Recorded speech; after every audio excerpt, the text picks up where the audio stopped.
Pro.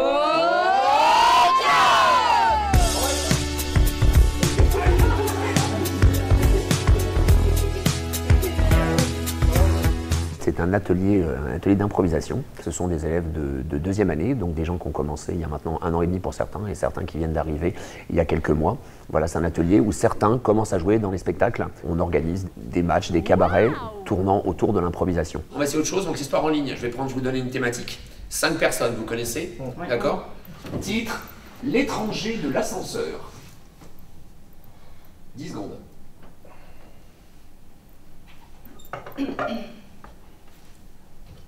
Et on ne termine pas les phrases. Monsieur Gonzalez s'empare de sa poubelle et sort de sa maison. Quand soudain, Madame Rodriguez arrive. Et que vit-elle? Une espèce d'ombre.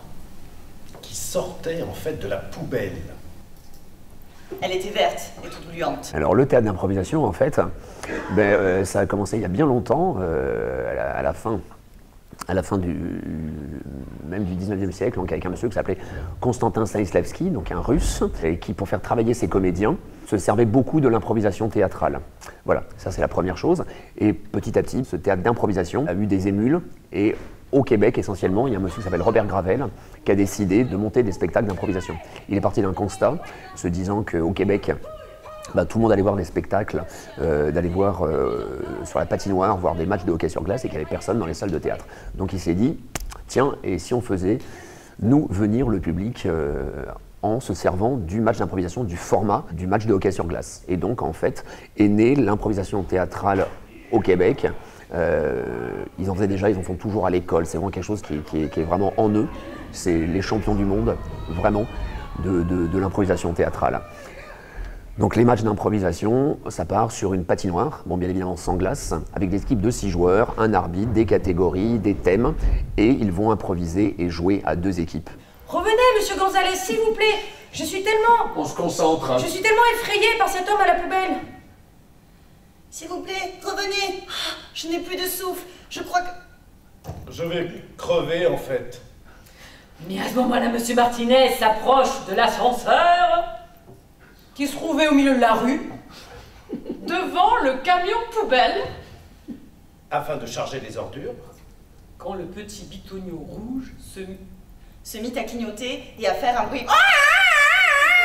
Je vous rappelle que dans cet exercice, là, c'est de ne pas terminer ses phrases. Donc on arrête de vouloir terminer ses phrases systématiquement. C'est pénible. Et à chaque fois, vous les terminez. Alors que l'idée, c'est vraiment, et c'est ça qui va créer le comique aussi, c'est le fait justement de s'arrêter en plein milieu d'une phrase et que l'autre soit obligé de rebondir derrière, sans reprendre. C'est arrivé en France au milieu des années 80, et petit à petit, c'est même créé une Coupe du Monde avec 4 pays, essentiellement 4 pays francophones, donc la province du Québec, la France, la Suisse et la Belgique. Et ça continue, donc il y a beaucoup de ligues en région parisienne, et ici, donc au Pays Basque, moi j'ai monté mes ateliers il y a 4 ans, on essaye de se rapprocher, pas forcément que du match d'improvisation, mais aussi des notions de cabaret d'improvisation, de catch d'improvisation, de ring d'improvisation. Voilà, il y a eu plein d'ersatz par la suite, de différents formats, et ces différents formats toujours autour de l'improvisation théâtrale. Il serait peut-être temps qu'on choisisse la veste, la chemise et tout le tintouin. J'ai même pas pris les chaussures. Les pellicules, excusez-moi, mais... Oui, je sais, c'est famille, hein, on n'y peut rien, c'est comme ça. On va faire une régressive.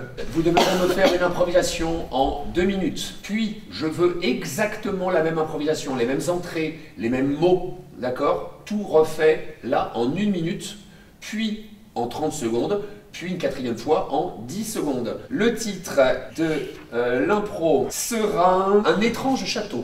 Ah, si je me souviens bien, en 2000. Un étrange château. 20 secondes, c'est parti.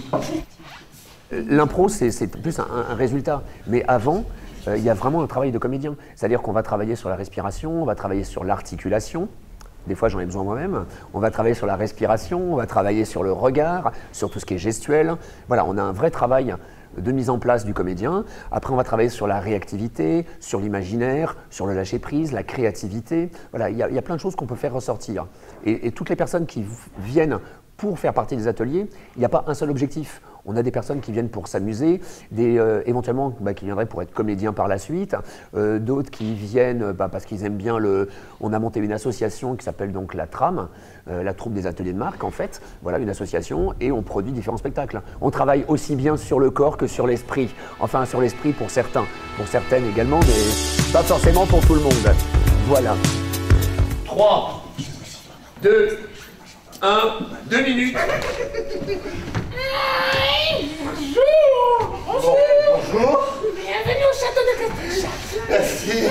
Nous venons voir monsieur Delafort. C'est pas grave, je vous en prie, monsieur. Bonjour, monsieur. Oui, qu'est-ce que vous me voulez? Monsieur Delafort, Bénédicte. Oui, bonjour. Apprenez. Jean-Charles. Oui, qu'est-ce que vous voulez? On vient pour l'achat. L'achat de quoi? Et du château. Mais ce manoir n'est pas à vendre. Comment ça n'est pas à vendre? Oui, Bertrand! C'est conforme au plan. Ah, je vous laisse alors. Je vais aller voir la mère. C'est qui?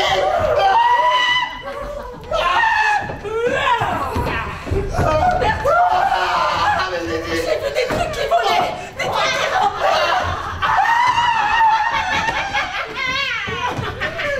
Je crois qu'on a réussi notre coup. C'est pas dessus qu'on vendra le château. Merci, ok.